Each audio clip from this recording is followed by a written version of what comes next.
Assalamualaikum warahmatullahi wabarakatuh. Yang terhormat kepada Bu Anissa Nidaur Rohma, MPD, selaku dosen pengampu mata kuliah Manajemen Pendidikan.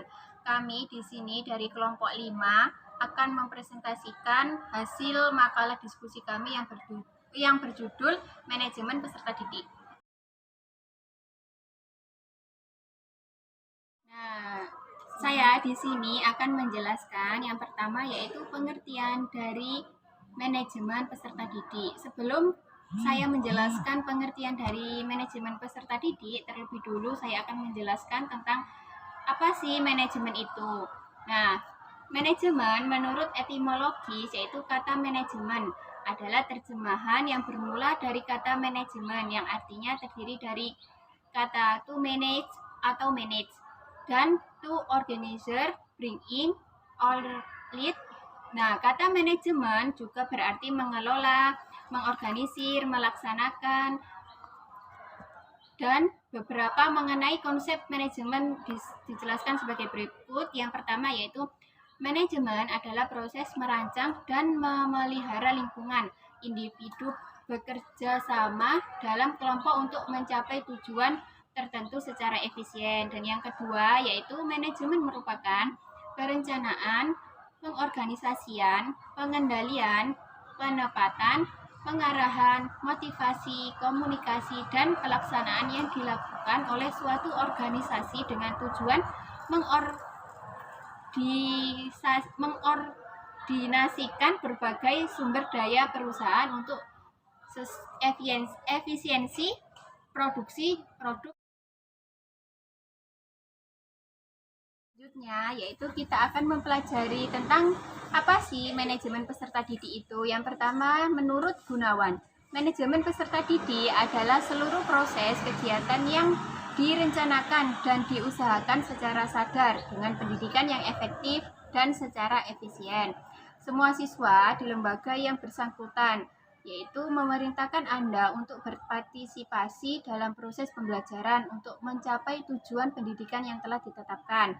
Dan yang kedua yaitu manajemen peserta didik menurut Sudrajat, yaitu menerapkan upaya untuk mengatur peserta didik mulai dari pendaftaran hingga kelulusan. Dan yang ketiga yaitu menurut Mulyasa. Menurut Mulyasa menyatakan bahwa manajemen siswa adalah penataan dan pengaturan kegiatan yang berhubungan dengan siswa dari saat siswa masuk sekolah sampai hingga lulus sekolah. Dari penjelasan di atas bisa ditarik kesimpulan, manajemen peserta didik adalah peserta didik yang terdaftar kelulusan sekolah mulai dari prosedur penerimaan sampai dengan selesainya pelatihan di lembaga pendidikan tersebut. Saya akan menerangkan tentang fungsi dan tujuan manajemen peserta didik. Fungsi manajemen peserta didik secara umum adalah menumbuh kembangkan siswa seoptimal mungkin, baik dari sisi kepribadian siswa, sosial, aspirasi, kebutuhan, dan kemungkinan lain siswa. Dengan mengacu pada penjelasan di atas, Anda dapat melihat bahwa fungsi manajemen siswa adalah sebagai berikut, yaitu karakteristik yang berkaitan dengan pengembangan kepribadian siswa. Yang kedua yaitu fungsi yang berkaitan dengan pengembangan aspek sosial siswa. Yang ketiga yaitu fungsi yang berkaitan dengan membimbing aspirasi dan harapan siswa. Yang keempat yaitu fungsi yang berkaitan dengan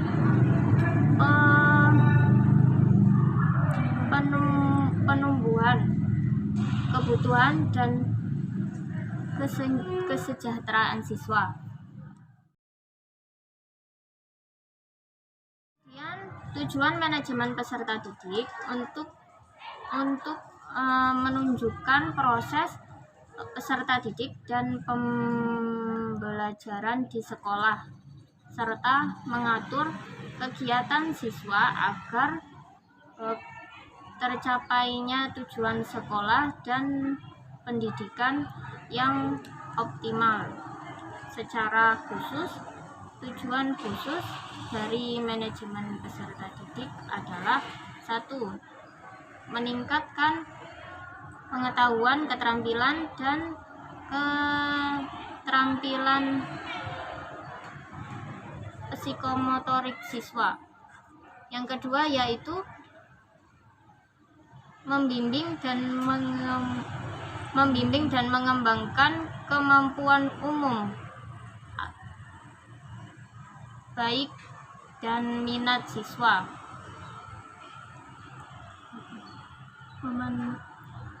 Memadukan aspirasi dan harapan dan memahami kebutuhan siswa. Yang ketiga yaitu yang keempat yaitu dengan tercapainya tujuan poin 1, 2 dan 3 di atas, diharapkan siswa mampu mencapai kerjasama dan kemakmuran hidup serta terus belajar untuk mencapai tujuan tersebut. Selanjutnya yaitu poin C, prinsip manajemen peserta didik. Prinsip-prinsip yang wajib diperhatikan pada manajemen siswa berdasarkan Mustari, yaitu 1.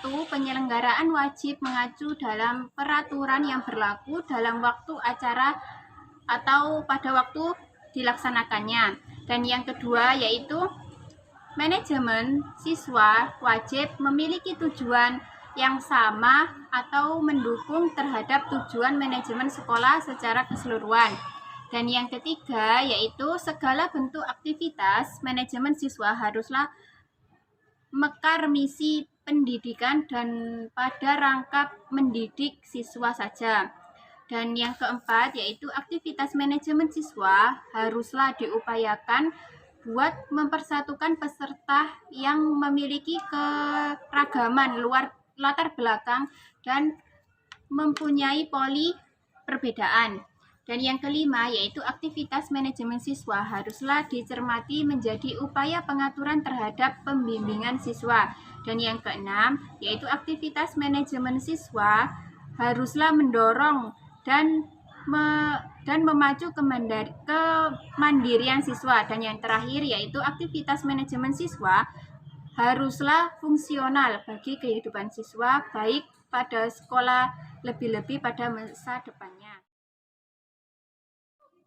Yang selanjutnya adalah ruang lingkup manajemen peserta didik, di mana secara umum manajemen peserta didik setidaknya memiliki 3 tanggung jawab utama yang perlu diperhatikan, yang menentukan siswa baru, kemajuan kegiatan belajar, menggambarkan manajemen dan disiplin. Menurut Nasihin dan Sururi tahun 2009, ruang lingkup manajemen peserta didik adalah sebagai berikut. Yang pertama adalah analisis kebutuhan siswa, di mana langkah pertama dalam manajemen peserta didik adalah melakukan analisis kebutuhan.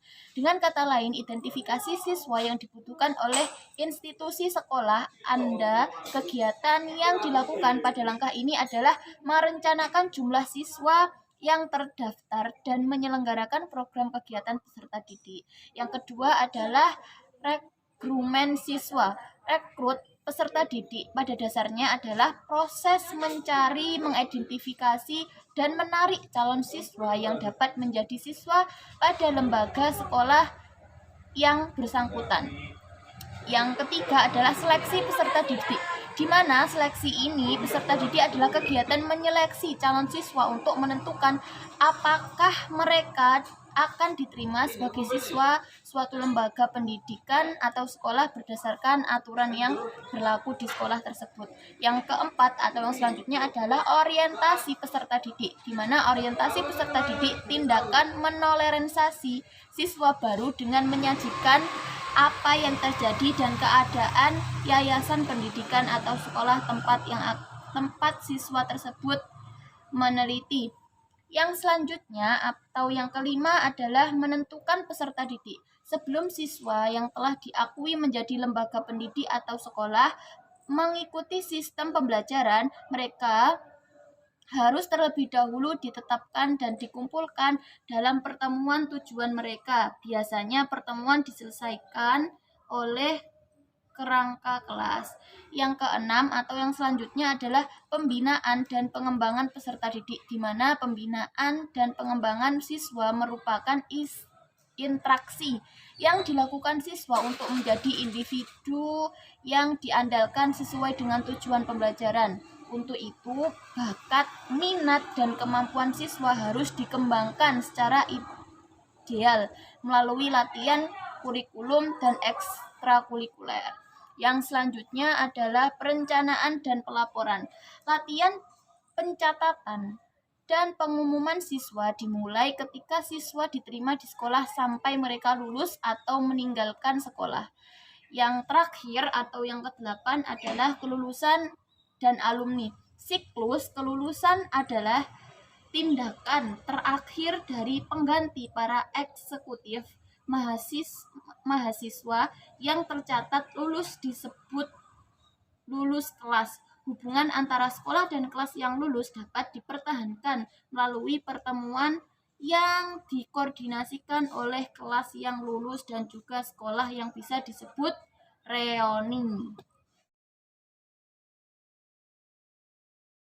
Selanjutnya adalah layanan khusus yang menunjang manajemen pendidikan sekolah, di mana pelatihan untuk siswa yang menggabungkan administrasi khusus membantu administrasi siswa yang sebenarnya. Administrasi luar biasa ini meliputi yang pertama adalah layanan bimbingan dan konseling, di mana administrasi BK merupakan program pemberian bantuan kepada siswa sehingga peningkatan mereka sangatlah ideal, dengan tujuan agar siswa dapat membimbing diri mereka sendiri dalam bertindak tanpa henti, sesuai dengan permintaan dan keadaan iklim sekolah, keluarga, dan lingkungan setempat. Yang kedua atau yang selanjutnya adalah layanan perpustakaan. Perbedaan perpustakaan dalam sebuah lembaga pendidikan sangat penting, mengingat perpustakaan merupakan sekutu dari sistem pembelajaran di sekolah dengan memberikan administrasi data yang dibutuhkan melalui bermacam-macam bahan perpustakaan yang dimiliki. Yang ketiga adalah layanan kantin, di mana salah satu syarat siswa adalah makan yang bergizi, bersih, dan steril. Oleh karena itu, keberadaan wadah di setiap sekolah diharapkan dapat menjamin siswa mendapat makanan yang tidak mengganggu kesehatan selama berada di lingkungan sekolah. Yang selanjutnya atau yang keempat adalah layanan kesehatan, di mana penyelenggaraan kesejahteraan di sekolah umumnya sebagai penyelenggara yang disebut dengan usaha kesejahteraan sekolah atau UKS. Tujuan utama UKS adalah untuk meningkatkan dan membina kesehatan siswa dan iklim umum. Yang selanjutnya atau yang kelima adalah layanan transportasi. Nah, di sini transportasi sangat jarang di sekolah biasa, hanya sekolah-sekolah tertentu yang ada transportasinya. Bantuan ini biasanya hanya diperlukan di tingkat pelatihan prasekolah seperti PAUD atau TK dan tingkat sekolah dasar misalnya SD untuk membantu kelancaran proses belajar mengajar di sekolah mereka. Yang terakhir atau yang keenam adalah layanan asrama. Tentu saja mahasiswa administrasi asrama sangat berharga, terutama bagi mahasiswa yang tinggal jauh dari yayasan pendidikan. Umumnya lembaga pendidikan yang memberikan administrasi asrama adalah tingkat sekolah menengah dan sekolah. Sekian penjelasan dari kami. Kami dari kelompok 5, saya Nur Evita, saya Nur Mangfiroh, Dan saya Zaima mengucapkan Assalamualaikum warahmatullahi wabarakatuh.